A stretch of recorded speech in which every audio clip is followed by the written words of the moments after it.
नमस्कार, मैं हूं प्रियंका शर्मा और एक बड़ी खबर आपको बता दें, देश की राजनीति में एक सियासी हलचल होने वाली है। कांग्रेस नेता जितिन प्रसाद थोड़ी देर में बीजेपी में शामिल हो सकते हैं। थोड़ी देर पहले जितिन प्रसाद ने गृह मंत्री अमित शाह और वाणिज्य मंत्री पीयूष गोयल से मुलाकात की। थोड़ी देर में वो बीजेपी मुख्यालय जाकर बीजेपी में शामिल हो सकते हैं। आज सुबह से ही बड़ी हस्ती के नाम को लेकर अटकलें लगाई जा रही थी। बीजेपी के राष्ट्रीय मीडिया प्रभारी अनिल बलूनी ने आज एक ट्वीट करके बताया था कि आज दोपहर 1 बजे एक नामी चेहरा बीजेपी में शामिल होगा। तो देश की राजनीति में एक बड़ा सियासी हलचल। कांग्रेस के एक बड़े नेता आज पाला बदलकर भारतीय जनता पार्टी में शामिल हो सकते हैं। केंद्रीय मंत्री पीयूष गोयल आज दोपहर 1 बजे इस कांग्रेसी नेता को बीजेपी की सदस्यता दिलाएंगे। सूत्रों के हवाले से जो जानकारी मिल रही है, बीजेपी में आने वाले हैं कांग्रेस नेता जितिन प्रसाद, जो कि उत्तर प्रदेश के शाहजहांपुर से हैं, पूर्व केंद्रीय मंत्री हैं और लगातार ये कांग्रेस के नेतृत्व पर सवाल उठाते रहे हैं, जिसका जमकर विरोध हुआ है। लंबे वक्त से ब्राह्मणों के लिए भी इन्होंने आवाज उठाई है और साथ ही उन 23 नेताओं में से हैं जिन्होंने कांग्रेस के नेतृत्व पर सवाल उठाए थे। ये ट्वीट्स हम आपको लगातार दिखा रहे हैं और इन ट्वीट्स के माध्यम से ही अटकलें और तेज हो गई। उत्तर प्रदेश के मुख्यमंत्री योगी आदित्यनाथ के ऑफिस की तरफ से भी एक ये ट्वीट आया उस ऑफिस हैंडल से। और आपको बता दें, कांग्रेसी नेता के नाम को लेकर सोशल मीडिया पर कयासबाजी शुरू हो गई। ट्विटर पर अधिकतर लोग मान रहे हैं कि पूर्व केंद्रीय मंत्री जितिन प्रसाद आज बीजेपी में शामिल हो सकते हैं। इसे बीजेपी के मिशन यूपी 2022 की शुरुआत बताई जा रही है। और इसी खबर पर हमारे संवाददाता रविंद्र त्रिपाठी और विशाल हमारे साथ जुड़ गए हैं। रविंद्र, जिस तरीके से हम देख रहे हैं, पूरी एक स्थिति जो है, एक सियासी अटकलें हैं, एक बड़ी हलचल है। कयास जितिन प्रसाद के नाम को लेकर ही लग रहे थे, लेकिन अब कितनी देर में ये खबर साफ हो जाएगी, पुष्टि हो जाएगी कि जितिन प्रसाद पूर्व केंद्रीय मंत्री अब बीजेपी का हिस्सा है। प्रियंका, आपने 2 संवाददाताओं का नाम एक साथ लिया है। एक हमारे कलीग हैं रविंद्र जी। रवि, मेरा सवाल रवि से है। रवि त्रिपाठी जी रवि, बताइए। मैं आपको बताना चाहता हूं कि अब थोड़ी ही देर, क्योंकि अमित शाह जो गृह मंत्री, पहले जितिन प्रसाद ने पीयूष गोयल के घर जाकर मुलाकात की और फिर उसके बाद वो अमित शाह के घर गए और वहां से मुलाकात के बाद वो पार्टी ऑफिस यानी बीजेपी दफ्तर के लिए निकल चुके हैं। तो हो सकता है 2, 3, 4 मिनट में आपको वो तस्वीर देखने को मिलेगी जब वो बीजेपी कार्यालय में जो प्रेस कॉन्फ्रेंस जहाँ होती है, वहाँ मंच पे तमाम नेताओं के साथ आपको दिखाई देंगे और उनके गले उनको जो है बीजेपी का एक तरह से कहा जाए पट्टा पहनाया जाएगा। बीजेपी की जो परंपरा होती है, जब पार्टी आप ज्वाइन करते हैं, और उनको एक सदस्यता भी दिलाई जाएगी वहां पीयूष गोयल की तरफ से। लेकिन सबसे बड़ी बात यह है कि ये एक बड़ा झटका कांग्रेस के लिए है, जो कांग्रेस पार्टी लगातार ये मंथन नहीं कर पा रही है कि आखिर उनके यूथ लीडर क्यों उनको छोड़ के जा रहे हैं। देखिए, राहुल गांधी के जो सबसे करीबी दोस्त थे ज्योतिरादित्य सिंधिया, पिछले साल पार्टी को छोड़ के गए और इसीलिए छोड़ के गए कि पार्टी डिसीजन नहीं लेती है। कुछ यंग नेताओं को आप कहते तो हैं कि यूथ को मौका मिलेगा, यूथ की पार्टी है, लेकिन यूथ को मौका नहीं मिलता। यूथ को साथ खासतौर पर राजनीति होने लगती है, तो ज्योतिरादित्य सिंधिया का छोड़कर जाना। अब उसके बाद जितिन प्रसाद का जो बैकग्राउंड है वो छोटा नहीं, बहुत बड़ा बैकग्राउंड है। उनके पिता जितेंद्र प्रसाद जो थे, उन्होंने सोनिया गांधी को चुनौती दी थी 1998 में, जब कांग्रेस अध्यक्ष का चुनाव हुआ था। आपको याद होगी, बहुत विवाद चला था उस बात को लेकर, उनके परिवार को लेकर तमाम सवाल भी खड़े किए जाते रहे। लेकिन उसके बाद भी जितिन प्रसाद ने कांग्रेस पार्टी का दामन थामा, उनके साथ सांसद हुए, उसके बाद केंद्र में मंत्री रहे, उसके बाद तमाम उनको जिम्मेवारी मिली। अभी पश्चिम बंगाल के प्रभारी थे जितिन प्रसाद, लेकिन इसके बावजूद कांग्रेस पार्टी कोई उनके लिए रास्ता नहीं देख रही है, उनको कोई ऐसा मौका नहीं दे रही है ऐसे लीडर को। और कांग्रेस में एक परंपरा है कि नेताओं को खासतौर पर एक 2 खेमा बना के रखना। पंजाब आप देख रही हैं, केरल में ऐसा होता है, कर्नाटक में ऐसा होता है, उत्तर प्रदेश में होता है। तो खेमे बंदी कर अपने आला कमान को खुश करने का जो परंपरा है, आला कमान की परंपरा को जो जीवित रखने की परंपरा है, उसका एक नुकसान हो रहा है कांग्रेस को कि एक-एक करके नेता उनको छोड़ के जा रहे हैं। ठीक है रवि, बहुत बड़ा नुकसान है कांग्रेस के लिए। लगातार आपसे हम वो तस्वीरें भी चाहेंगे जो दर्शकों तक पहुंचा सकें। लेकिन विशाल, आपके पास आते हुए, जिस तरीके से ये कदम उठाया गया है, क्या उत्तर प्रदेश में विधानसभा चुनाव से पहले बीजेपी की कांग्रेस पर इसे सर्जिकल स्ट्राइक की तरह देखा जाए?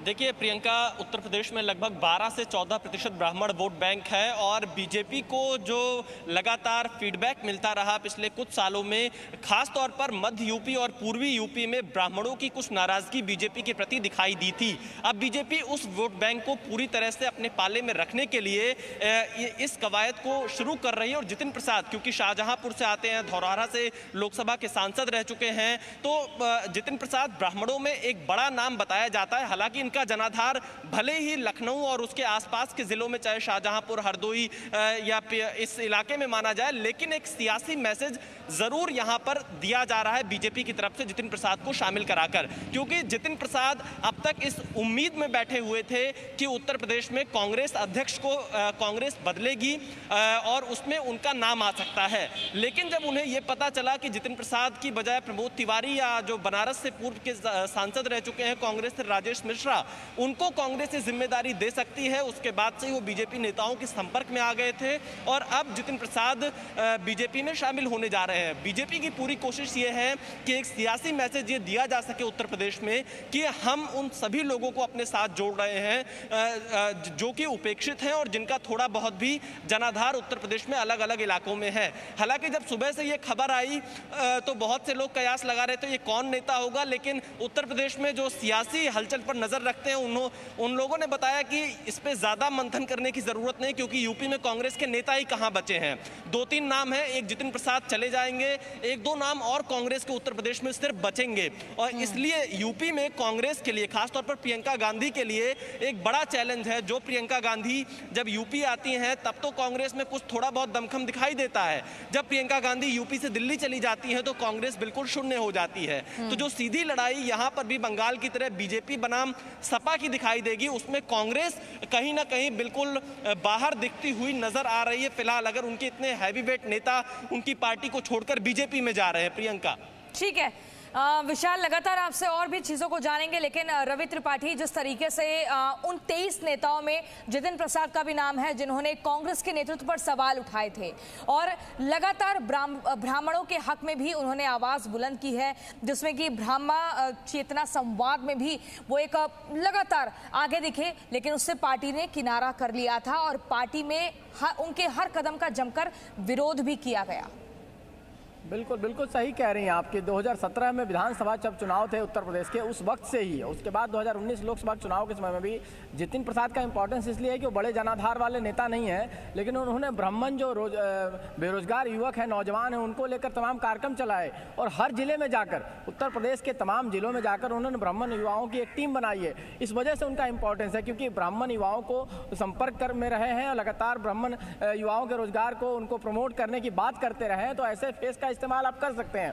तो जैसे विशाल भी बता रहे हैं और जैसे चर्चा है, देखिए उत्तर प्रदेश में ये चर्चा है कि ब्राह्मण जो लोग हैं वो नाराज हैं खास तौर पे योगी सरकार के कामकाज से और ब्राह्मणों को इग्नोर किए जाने से राजनीति में खास तौर पे। तो वैसी स्थिति में जितिन प्रसाद को लाना, उनको एक मौका देना, एक यूथ फेस है, एक एक्टिव फेस है, पढ़े लिखे फेस हैं, साथ साथ मंत्री रहे, एक्सपीरियंस भी है, केंद्र सरकार में मंत्री रह चुके हैं वो, साथ साथ अभी बंगाल के प्रभारी रहे, तो एक मंत्री, एक एक्सपीरियंस भी है, यूथ भी है और ब्राह्मणों की खुलकर बात करने वाला जो शख्स है उसको लाना जरूरी है। क्योंकि देखिए आप राजनीति में आमतौर पर इस तरह की बात करते नहीं है, लोग जाति के लिए बात नहीं करते हैं, लेकिन कांग्रेस में भी उनका इसलिए विरोध हुआ था कि उन्होंने खुल के बात की थी कि उत्तर प्रदेश में बड़ी आबादी है ब्राह्मणों की, 14% 15% के आसपास ब्राह्मण आबादी मानी जाती है, लेकिन वो इग्नोर है, उसको कोई ध्यान नहीं देता है, उसके नौजवानों को कोई नहीं सोचता है, उस कास्ट के बारे में कोई नहीं सोचता है। तो वैसी स्थिति में इसका इंपॉर्टेंस है कि जितिन प्रसाद हर जिले में एक नेटवर्क उन्होंने बना रखा है ब्राह्मण युवाओं का और उसका फायदा, उस नेटवर्क का फायदा बीजेपी साधने में जुटी हुई है। बिल्कुल रवि त्रिपाठी, बहुत ही महत्वपूर्ण बात आपने कही, लेकिन विशाल पांडे,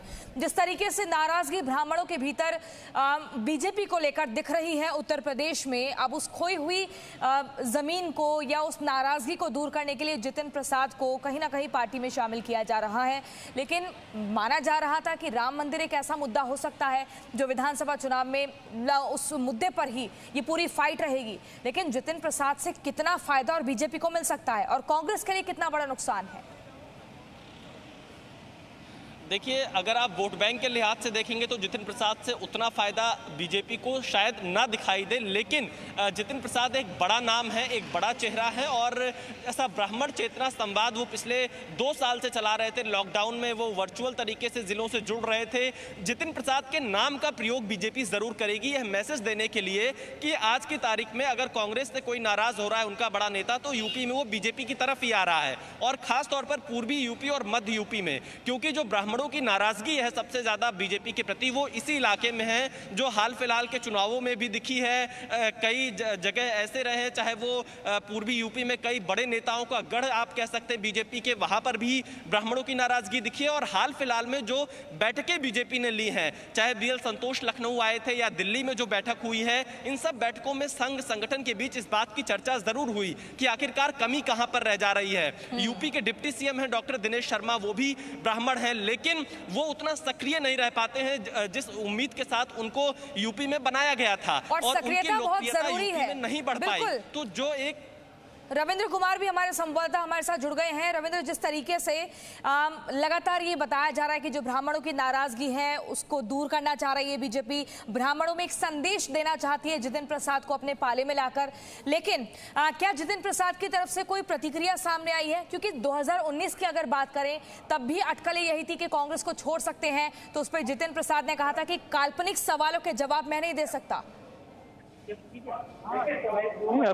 जो प्रियंका भी जो रिएक्शन की बात है, तो थोड़ी देर बाद जब यहाँ ज्वाइन करेंगे उसके बाद जो सवाल पूछा जाएगा तो उसके बाद ही रिएक्शन देंगे वो, क्योंकि अभी तो पीयूष गोयल के साथ बीजेपी दफ्तर आने वाले, तो अभी फिलहाल कोई रिएक्शन उनकी तरफ से नहीं मिला है। ठीक है, लगातार आपके पास आएंगी और जैसे ही वहां जितिन प्रसाद पहुंचे आप बताइएगा। लेकिन हम रवि त्रिपाठी जो बात कर रहे हैं 2019 की अगर बात करें तो अटकलें काफी लंबे वक्त से थी कि वो कांग्रेस को छोड़ सकते हैं, नाराजगी अंदर खाने चल रही है क्योंकि पार्टी के भीतर उन्हें तवज्जो नहीं मिल रही थी, उनकी विचारधारा को नहीं समझा जा रहा था, और जिस भी तरीके से वो एक समाज से जुड़ने का प्रयास कर रहे थे, लेकिन पार्टी में वो पूरा एक प्रयास कहीं ना कहीं दरकिनार हो रहा था। देखिए प्रियंका, अगर कांग्रेस की बात करें तो 2 तरह की नाराजगी है कांग्रेस के नेताओं में।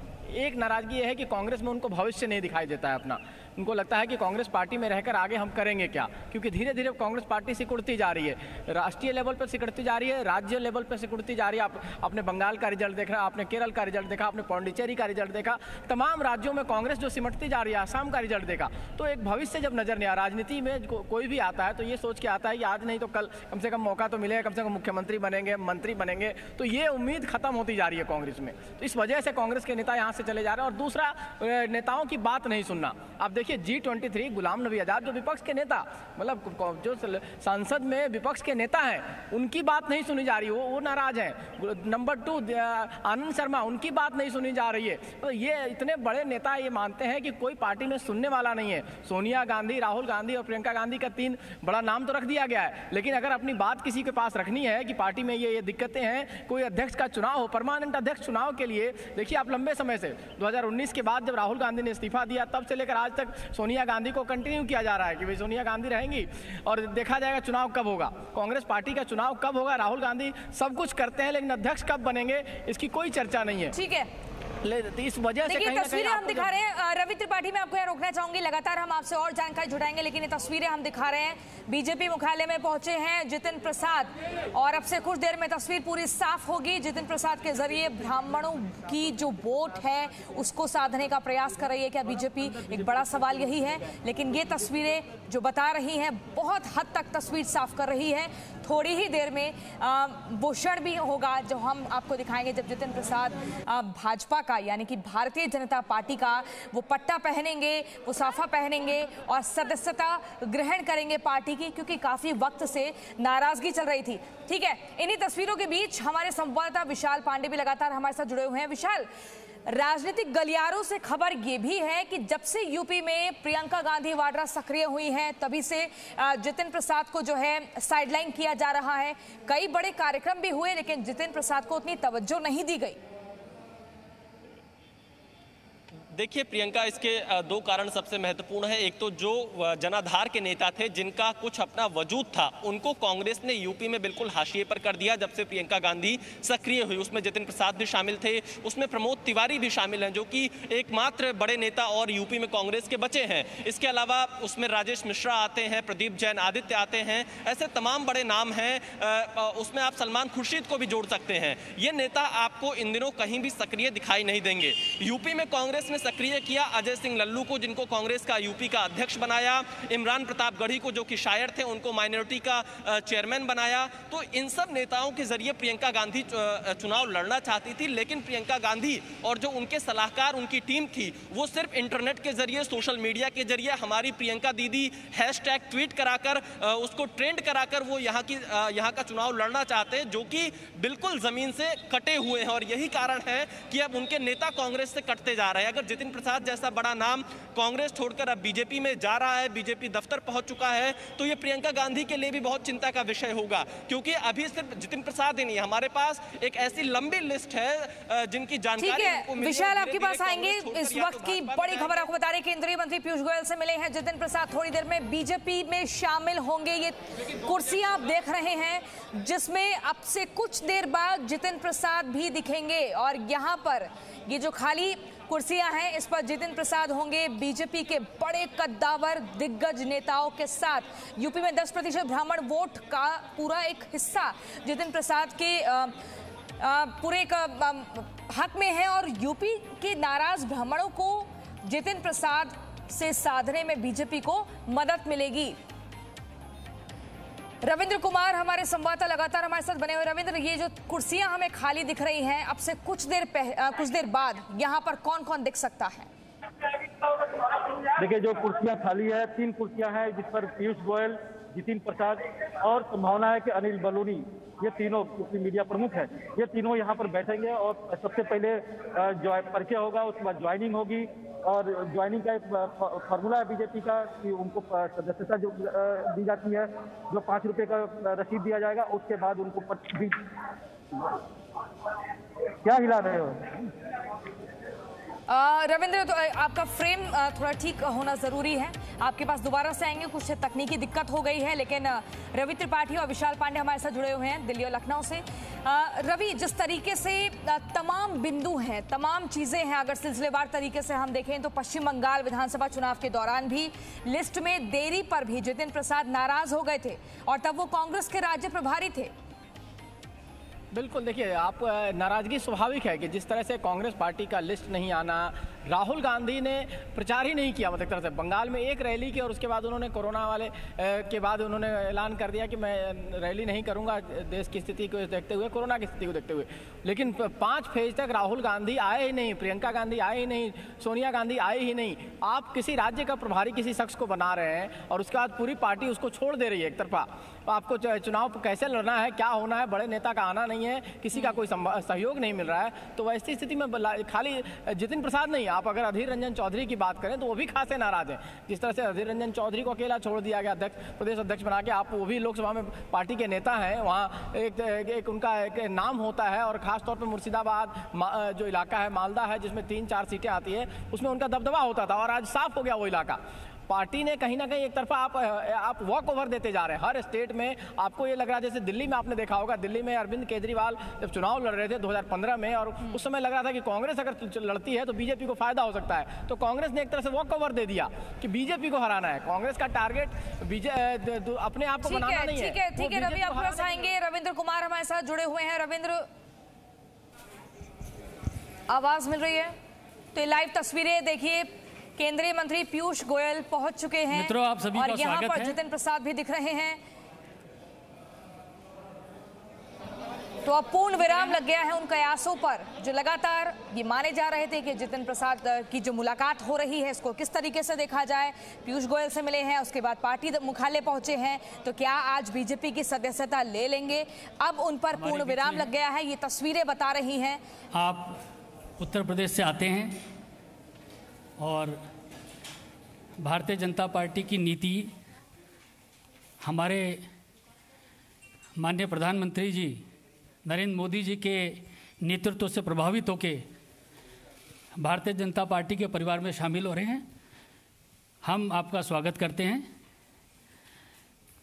जतिन प्रसाद जी, जैसा कि आप सब लोग जानते हैं, उत्तर प्रदेश के बड़े कद्दावर नेता हैं। आप पूर्व में केंद्रीय मंत्री रहे हैं।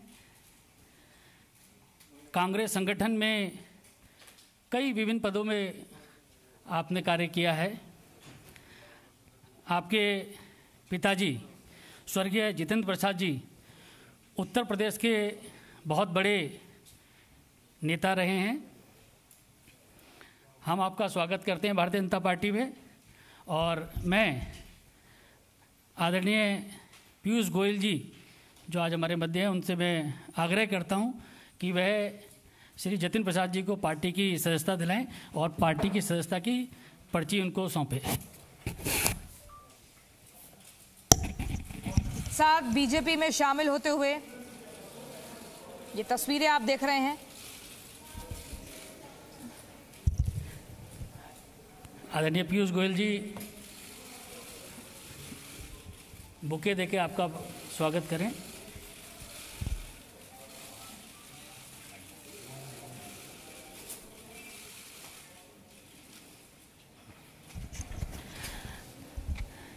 इस अवसर पर मैं केंद्रीय मंत्री आदरणीय पीयूष गोयल जी से आग्रह करूंगा कि जतिन प्रसाद जी का शब्दों के माध्यम से स्वागत करें। आदरणीय पीयूष गोयल जी। धन्यवाद अनिल जी। माननीय जतिन प्रसाद जी ने एक बहुत ही छोटी आयु से उत्तर प्रदेश की सेवा में अपना पूरा जीवन झोंक दिया। मुझे अभी भी याद है, शायद इनकी उम्र शायद सिर्फ 27 वर्ष की थी जब आकाशात्मक एकदम सडनली उनके पूज्य पिताजी का देहांत हुआ। और ये मुंबई में तब काम करा करते थे, बहुत अच्छी पद पर थे। दून स्कूल से पढ़ाई की, श्री राम कॉलेज से, दिल्ली के विख्यात कॉलेज से पढ़ने के बाद MBA करने के बाद अपने काम में लगे थे। जब बहुत छोटी उम्र में उनको परिवार को ये धक्का पड़ा, लेकिन छोटी आयु में भी उन्होंने जिस प्रकार से पूरे उत्तर प्रदेश में दौरा किया, उत्तर प्रदेश के अलग अलग जिलों में जाके अपनी प्रतिभा से, अपने काम से लोगों का दिल जीता। 2 बार पार्लियामेंट में अच्छे मतों से जीते। पहली बार शाहजहांपुर से 2004 में, और जिस प्रकार से उन्होंने पूरे उत्तर प्रदेश की राजनीति में एक बहुत प्रमुख भूमिका वर्षों वर्षों तक निभाई, वो हम सब देखा करते थे। इनके पिताजी का भी बहुत बड़ा योगदान था वर्षों वर्षों तक कांग्रेस में, और कांग्रेस पार्टी हो, कांग्रेस की सरकारें हो, उसमें बिना कोई पद के उन्होंने जिस प्रकार से सेवा करी थी देश की, वो हम सब भली भांति याद करते हैं। केंद्र सरकार में भी मेरे मित्र जितेंद्र जी अलग अलग विभागों को देख चुके हैं। मिनिस्टर के नाते काफी बड़ा अनुभव है उनका, चाहे वो इस्पात मंत्रालय हो, चाहे पेट्रोलियम एंड नेचुरल गैस हो, चाहे वो सड़क परिवहन हो या एजुकेशन मिनिस्ट्री, चारों में उन्होंने अपनी छाप छोड़ी थी। मुझे तो एक पर्सनल अनुभव भी है। मैं याद करता हूं कि जब ये पहले कांग्रेस की सरकार थी, तब इन्होंने बहुत प्रयत्न करके उत्तर प्रदेश में अपने क्षेत्र में एक नैरो 1 मीटर गेज से ब्रॉड गेज लाइन कन्वर्जन स्वीकृत तो करा पाई, लेकिन उसको गति नहीं दिलवा पाए थे कि वो जल्द से जल्द खत्म हो, जल्द से जल्द वो पूरा हो काम। मोदी जी की सरकार 2014 में आए, तब ये सांसद नहीं रहे, लेकिन उत्तर प्रदेश की जनता की सुविधाएं सुधरे, उत्तर प्रदेश में अपने क्षेत्र में काम चालू रहे, उसके लिए लगातार पीछे पड़े रहे और रेल मंत्रालय के पीछे ऐसा पड़े रहे कि उन्होंने उस प्रोजेक्ट को कंप्लीट करवाया मोदी सरकार आने के बाद।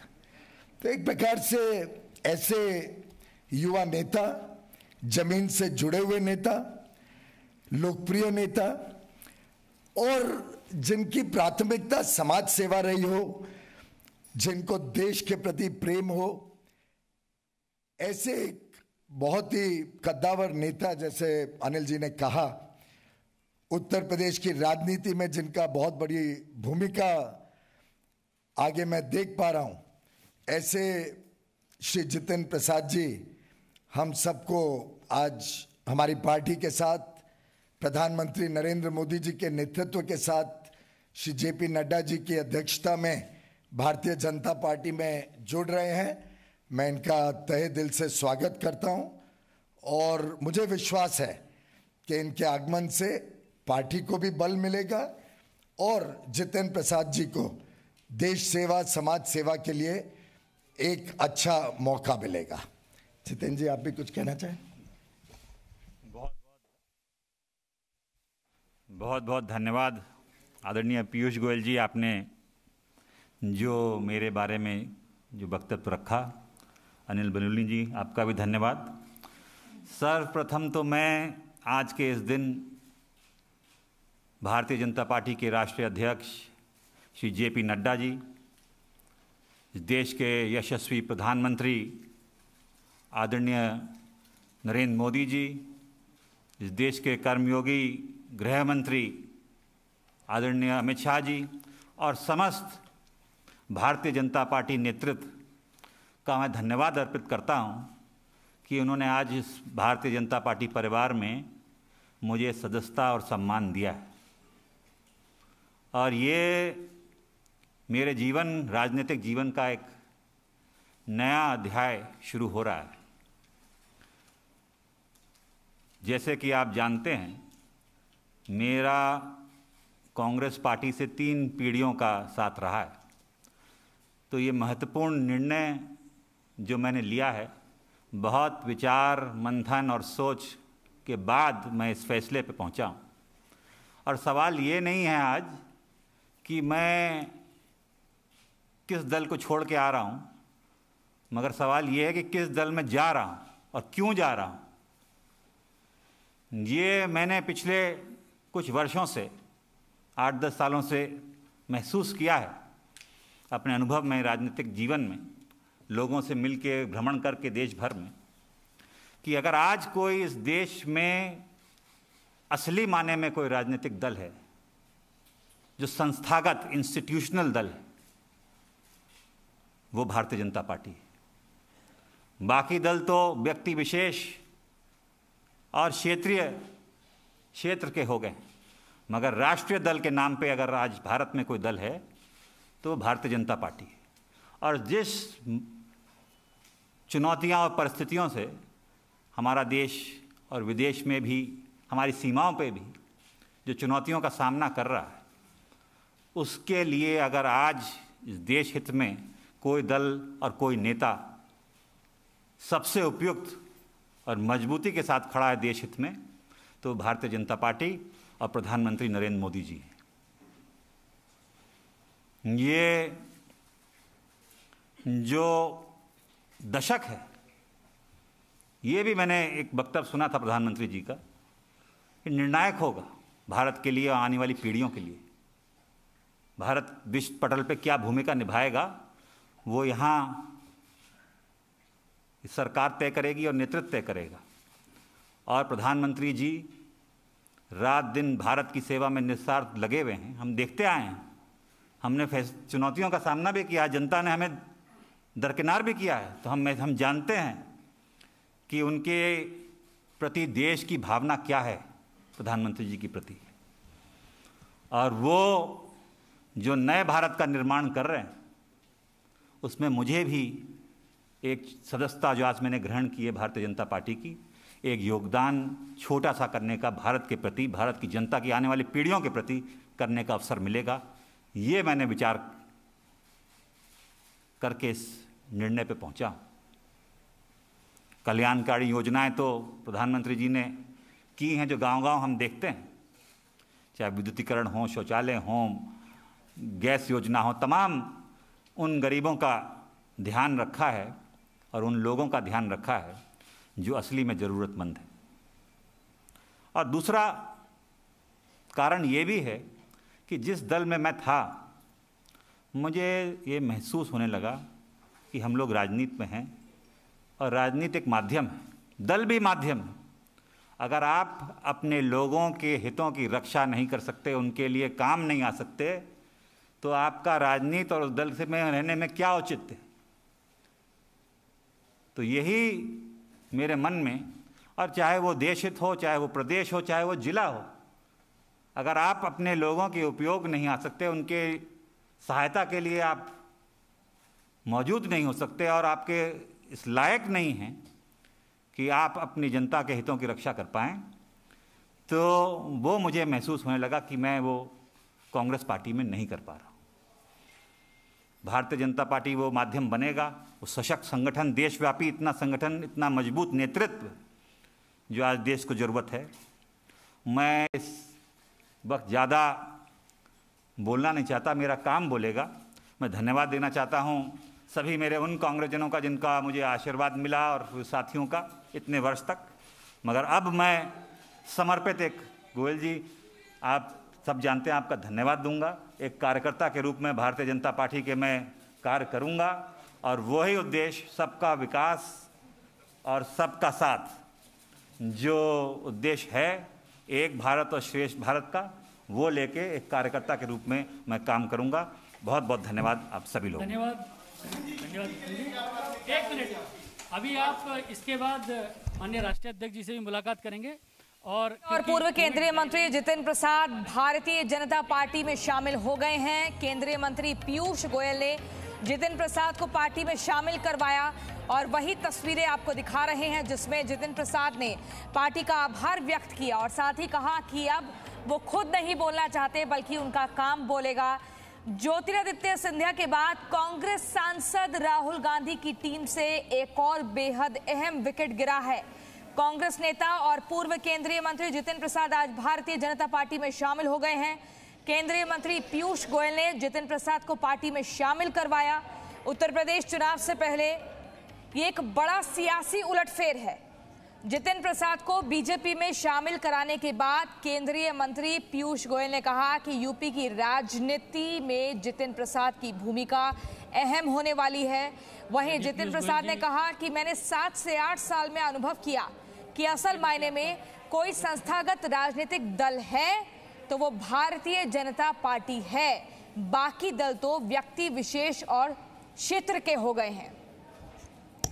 तो ये प्रतिक्रिया जितिन प्रसाद की तरफ से आई। साफ तौर पर उन्होंने कहा कि 7 से 8 साल का अनुभव ये बता रहा है उनको कि अगर कोई संस्थागत राजनीतिक दल है तो वो भाजपा है, भारतीय जनता पार्टी है, बाकी दल व्यक्ति विशेष और क्षेत्र के हो गए हैं। ये तस्वीरें आप देख रहे हैं।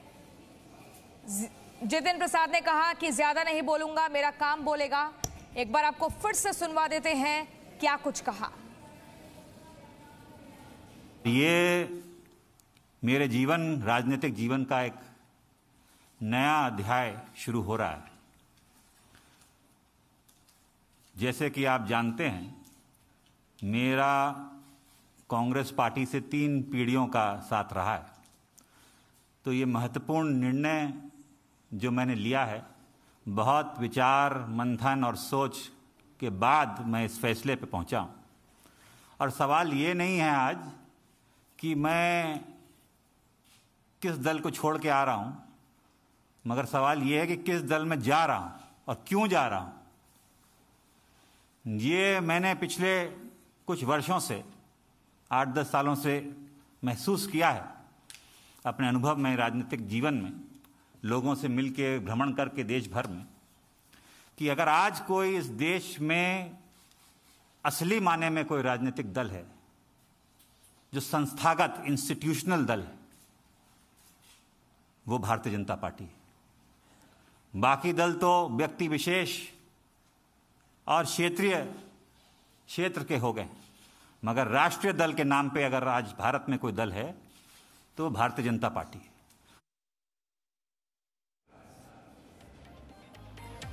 तो यूपी में बीजेपी का एक बड़ा राजनीतिक कदम, ये तस्वीरें आपने देखी। हमारे संवाददाता लगातार हमारे साथ जुड़े हुए हैं, रवि त्रिपाठी और विशाल पांडे। रवि, जिस तरीके से जितिन प्रसाद ने कहा कि 7 से 8 साल का उनका अनुभव उन्हें ये बता रहा है कि अगर कोई लोगों की फायदे के लिए, जनता के लिए अगर कोई दल बना है तो वो भारतीय जनता पार्टी है, बाकी दल तो सिर्फ व्यक्ति विशेष हैं।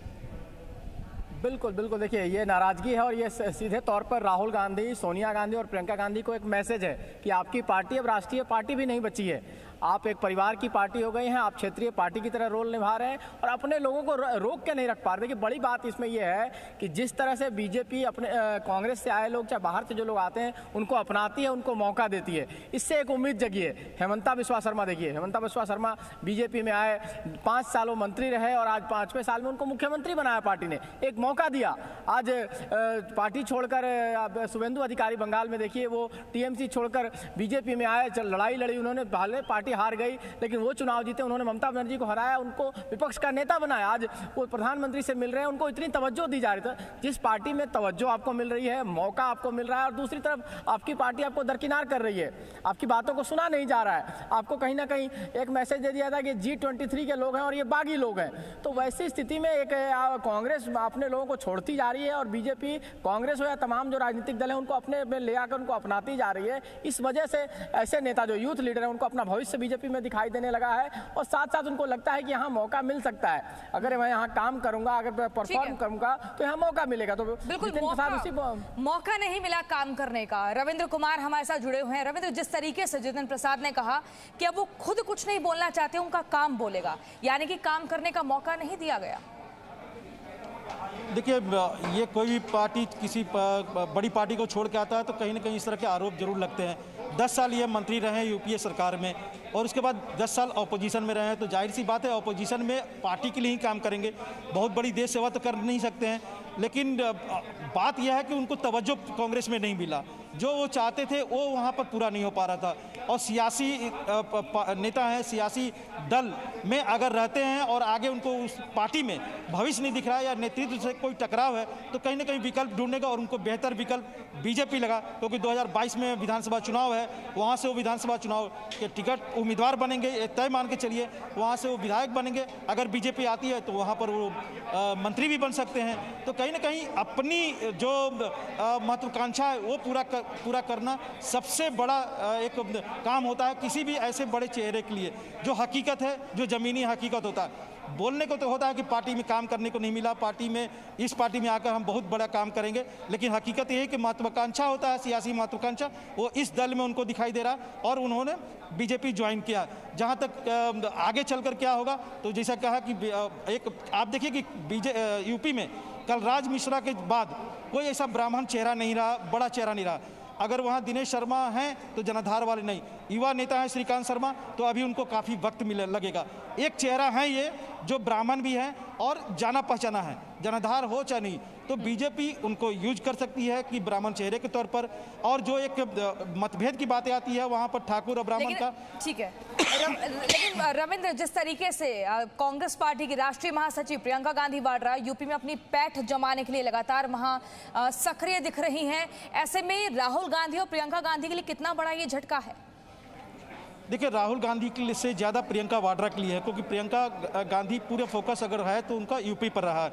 आप पिछले 4-5 साल से देखिए तो, और लगातार वो ट्वीट भी करती हैं, और यूपी में कोई बड़ी घटना होती है, कोरोना काल में अगर इस तरह के जो हाहाकार नहीं मचा था, तो कहीं ना कहीं वो जाते रही हैं हर जगह, चाहे वो बनारस में जाना हो या हाथरस जाना हो या दूसरे जगह, तो वो पार्टी के लिए काम कर रही थी, ज़मीन पर कर रही थी। लेकिन झटका लगेगा तो प्रियंका वाड्रा को लगेगा। राहुल गांधी को यह झटका लगेगा कि उनके करीबी दोस्त रहे हैं, लगभग एक उम्र के हैं, एक ही साथ सियासत में सभी आए हुए हैं कांग्रेस में, और ये राहुल गांधी कारण से ये बड़ा चेहरा भी बने, केंद्रीय मंत्री बने, 10 साल तक मंत्री भी रहे हैं। आगे इनकी महत्वाकांक्षा थी कि यूपी का अध्यक्ष बनाया जाए, जो प्रियंका वाड्रा या राहुल गांधी ने नहीं बनाया। इनके पास और कोई विकल्प नहीं था, तो जाहिर सी बात है कांग्रेस के लिए एक झटका होगा। हालांकि कांग्रेस का कितना बड़ा जनाधार है यूपी में, यह देखने वाली बात होगी। ठीक है रविंद्र, आपके पास आएंगे। विशाल, जिस तरीके से अब हम अगर बीते कुछ इतिहास के पन्नों को पलटे और देखें, जब सचिन पायलट की नाराजगी सामने आई थी तो जितिन प्रसाद ने उनका खुलकर समर्थन किया था और ये कहा था कि सचिन पायलट ने पार्टी के लिए न सिर्फ काम किया है बल्कि वो उनके खुद दोस्त भी हैं और वो ये बताना चाहते हैं कि किस तरह से सचिन पायलट सही हैं। कुल मिलाकर जितने भी लोग नाराज पार्टी से हो रहे थे उनका समर्थन कहीं ना कहीं करते हुए दिखते थे जितिन प्रसाद।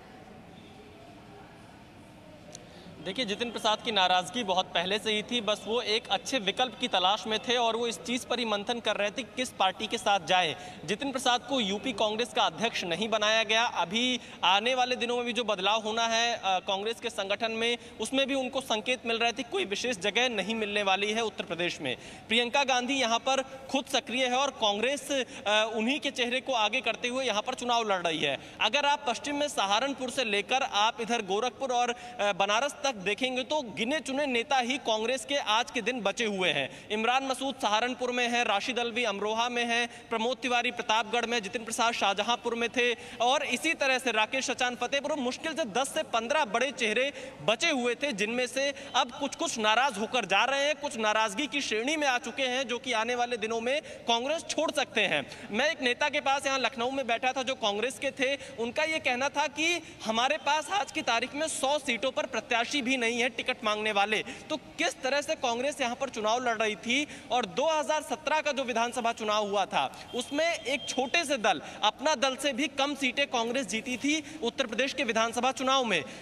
तो इन सब चीजों से यह अंदाजा लगाया जा सकता है कि जिस उत्तर प्रदेश में कांग्रेस का एक बहुत बड़ा गढ़ हुआ करता था वो गढ़ अब कांग्रेस के पास नहीं रहा है। यहां पर पूरी तरह से कांग्रेस आप ये कह सकते हैं साफ हो चुकी है, उसके पास अपना जनाधार नहीं बचा है, इसीलिए उसके नेता एक एक करके छोड़कर जा रहे हैं और आने वाले दिनों में भी कई ऐसे नाम हैं जो कांग्रेस छोड़कर दूसरी पार्टियों में जा सकते हैं। तो ऐसी स्थिति में प्रियंका गांधी के सामने चैलेंज बड़ा है कि वो कैसे यूपी में कांग्रेस को खड़ा करें, क्योंकि प्रियंका खुद तो मेहनत कर रही हैं, वो खुद तो जमीन पर आ रही हैं, वो लोगों के पास जा रही हैं, लेकिन कांग्रेस को तभी तक शक्ति मिल पाती है जब तक प्रियंका यूपी में दिखाई देती है। और जैसे ही प्रियंका यूपी छोड़कर दिल्ली जाती है कांग्रेस फिर बिल्कुल ग्राउंड से हट जाती है, जो उनके नेता हैं वो किसी मुद्दे को उठा नहीं पाते हैं। तो इसलिए कांग्रेस के सामने अब अपने नेताओं को बचाना सबसे चैलेंजिंग काम होगा, क्योंकि इन्हें वो सम्मान भी यहाँ नहीं मिल पाता है जिसके लिए ये लोग कोशिश करते हैं। बहुत बड़ी चुनौती होगी अब कांग्रेस के सामने कि वो अपने नेताओं को बचाकर रखे,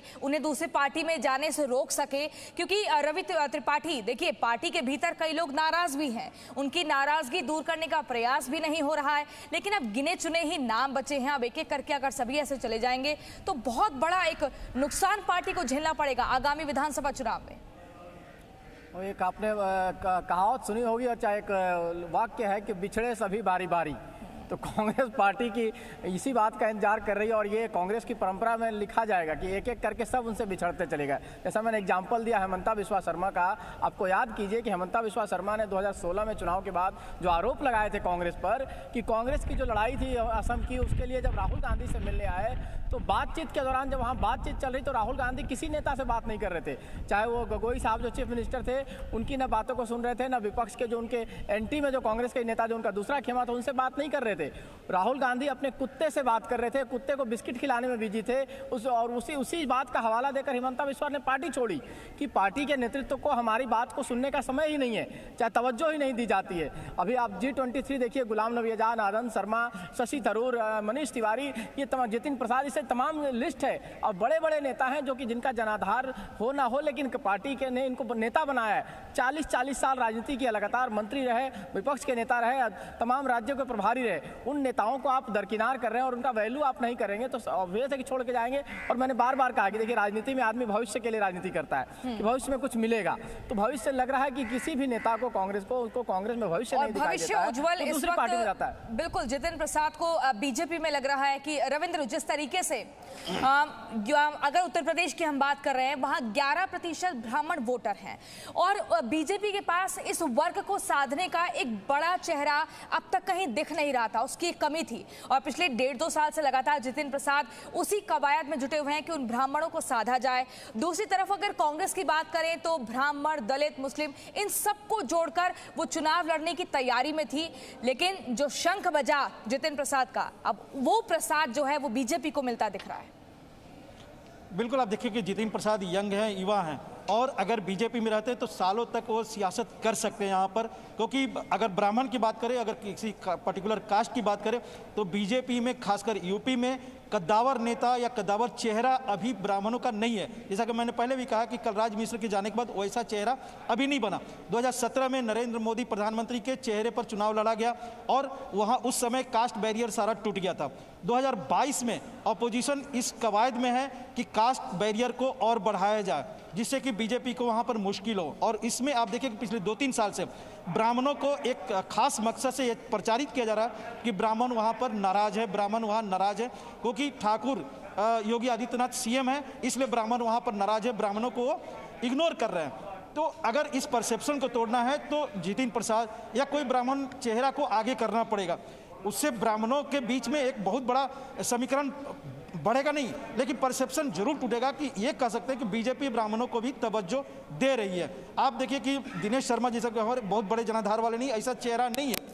श्रीकांत शर्मा एक खास पर्टिकुलर क्षेत्र में पॉपुलर हो सकते हैं या युवा भी हैं, उनको भी काफ़ी समय लगेगा। ऐसे में जाना पहचाना चेहरा है जितिन प्रसाद। ब्राह्मणों के बीच में अगर घूमते हैं पिछले अगले 6-8 महीने में, तो एक मैसेज दे सकते हैं, उनकी नाराजगी को दूर करने की अपनी तरफ से कोशिश कर सकते हैं। लेकिन बात वही होती कि आप कह रहे हैं कि वहाँ काम करने को मौका नहीं मिला। आप जब मंत्री थे, काम करने का मौका कब मिलता है? आप विधायक, मंत्री या सांसद होते हैं तो काम करने का भरपूर मौका मिलता है। आप कुछ नहीं है तो लोगों के साथ आप खड़े हो सकते हैं। बात है कि जब 10 साल आप मंत्री रहें, सांसद रहें, तो आपने अपने क्षेत्र में कितना काम किया। अगर काम किए होते तो 2014 में नहीं हारते, काम किए होते तो 2017 में नहीं हारते, काम किए होते तो 2019 में नहीं हारते। बात वही होती है कि सियासी महत्वाकांक्षा किस दल में पूरा हो रही है। उनको लगा कि कांग्रेस में नहीं हो सकती, अगले आने वाले कई सालों तक उनकी नज़र में हो सकता था कि यूपी में कांग्रेस का कोई वजूद नहीं बचा। ऐसे में बीजेपी के साथ ही यूपी में कांग्रेस का कोई वजूद जितिन प्रसाद को नहीं दिख रहा था।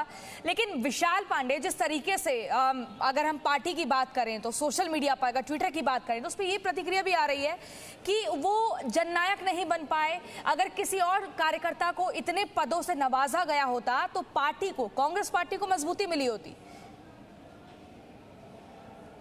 देखिए प्रियंका, इस बात में थोड़ी सत्यता ज़रूर है, क्योंकि जितिन प्रसाद जिस इलाके से आते हैं उस इलाके में वो कई चुनाव हार चुके हैं, उनको कई बार मौके भी दिए गए थे। और अगर हम जनाधार की बात करें तो उनका कोई इतना खास जनाधार नहीं है ब्राह्मण वोट बैंक में कि जिनके पीछे बीजेपी को बहुत बड़ा फायदा मिल जाएगा। लेकिन बीजेपी यहाँ पर यह मैसेज देने की कोशिश कर रही है कि हम ऐसे नेताओं को साथ ले रहे हैं जिनका अपना थोड़ा बहुत भी जनाधार है, जो एक अच्छी राजनीति करने की कोशिश करते हैं। क्योंकि पिछले 2 सालों में जितिन प्रसाद ने एक ब्राह्मण चेतना संवाद चलाया था, जिसके जरिए उन्हें काफी पॉपुलैरिटी मिली थी, खासतौर पर युवाओं के बीच में। लेकिन यहाँ पर सोशल मीडिया और जमीन में काफी अंतर होता है। सोशल मीडिया पर तारीफों को आधार बनाकर कोई राजनीतिक फैसले नहीं लिए जा सकते हैं। लेकिन जितिन प्रसाद को लेकर बीजेपी जरूर यह मैसेज दे रही है कि वो थोड़ा बैलेंस करने की कोशिश कर रही है। बीजेपी में ऐसा नहीं है कि ब्राह्मण नेता नहीं है। शिव प्रताप शुक्ला है जिन्हें राज्यसभा सांसद बनाया गया है, कलराज मिश्रा को, हालांकि अब वो गवर्नर है इस वक्त, doctor Dinesh Sharma deputy CM है, श्रीकांत शर्मा कैबिनेट के मंत्री हैं, ब्रिजेश पाठक जो कि बीएसपी से आए हैं उनको कैबिनेट मंत्री यूपी में बनाया गया। तो एक लंबी चौड़ी लिस्ट है, उसमें ही एक नाम जितिन प्रसाद का भी शामिल हो जाएगा। अचानक रातों रात कोई ऐसा चमत्कार जितिन प्रसाद यूपी में नहीं कर सकते। ठीक है विशाल, आपके पास दोबारा से आएंगे और जानेंगे। देखिए 2 बार सांसद रहे हैं जितिन प्रसाद, और जब केंद्र में कांग्रेस की सरकार थी तब राज्य मंत्री भी रहे। लेकिन अब भाजपा में शामिल होने के बाद उन्होंने क्या कुछ कहा वो आपको सुनवा देते हैं। ये मेरे राजनीतिक जीवन का एक नया अध्याय शुरू हो रहा है। जैसे कि आप जानते हैं मेरा कांग्रेस पार्टी से 3 पीढ़ियों का साथ रहा है, तो ये महत्वपूर्ण निर्णय जो मैंने लिया है, बहुत विचार मंथन और सोच के बाद मैं इस फैसले पे पहुंचा हूं। और सवाल ये नहीं है आज कि मैं किस दल को छोड़ के आ रहा हूं, मगर सवाल ये है कि किस दल में जा रहा हूं और क्यों जा रहा हूं। ये मैंने पिछले कुछ वर्षों से, 8-10 सालों से महसूस किया है अपने अनुभव में, राजनीतिक जीवन में, लोगों से मिलके भ्रमण करके देश भर में, कि अगर आज कोई इस देश में असली माने में कोई राजनीतिक दल है जो संस्थागत इंस्टीट्यूशनल दल है, वो भारतीय जनता पार्टी है। बाकी दल तो व्यक्ति विशेष और क्षेत्र के हो गए, मगर राष्ट्रीय दल के नाम पे अगर आज भारत में कोई दल है तो वो भारतीय जनता पार्टी है। जिस दल में मैं था, मुझे ये महसूस होने लगा कि हम लोग राजनीति में हैं और राजनीति एक माध्यम है, दल भी माध्यम है। अगर आप अपने लोगों के हितों की रक्षा नहीं कर सकते, उनके लिए काम नहीं आ सकते, तो आपका राजनीति और उस दल से में रहने में क्या औचित्य है। तो यही मेरे मन में, और चाहे वो देश हित हो, चाहे वो प्रदेश हो, चाहे वो जिला हो, अगर आप अपने लोगों के उपयोग नहीं आ सकते, उनके सहायता के लिए आप मौजूद नहीं हो सकते और आपके इस लायक नहीं हैं कि आप अपनी जनता के हितों की रक्षा कर पाएं, तो वो मुझे महसूस होने लगा कि मैं वो कांग्रेस पार्टी में नहीं कर पा रहा हूं। भारतीय जनता पार्टी वो माध्यम बनेगा, वो सशक्त संगठन, देशव्यापी इतना संगठन, इतना मजबूत नेतृत्व जो आज देश को जरूरत है। मैं इस वक्त ज़्यादा बोलना नहीं चाहता, मेरा काम बोलेगा। मैं धन्यवाद देना चाहता हूं सभी मेरे उन कांग्रेसजनों का जिनका मुझे आशीर्वाद मिला और साथियों का इतने वर्ष तक। मगर अब मैं समर्पित एक, गोयल जी आप सब जानते हैं, आपका धन्यवाद दूंगा। एक कार्यकर्ता के रूप में भारतीय जनता पार्टी के मैं कार्य करूंगा और वही उद्देश्य, सबका विकास और सबका साथ, जो उद्देश्य है एक भारत और श्रेष्ठ भारत का, वो लेके एक कार्यकर्ता के रूप में मैं काम करूंगा। Presenting B News app, available on Google Play and App Store. Download it now.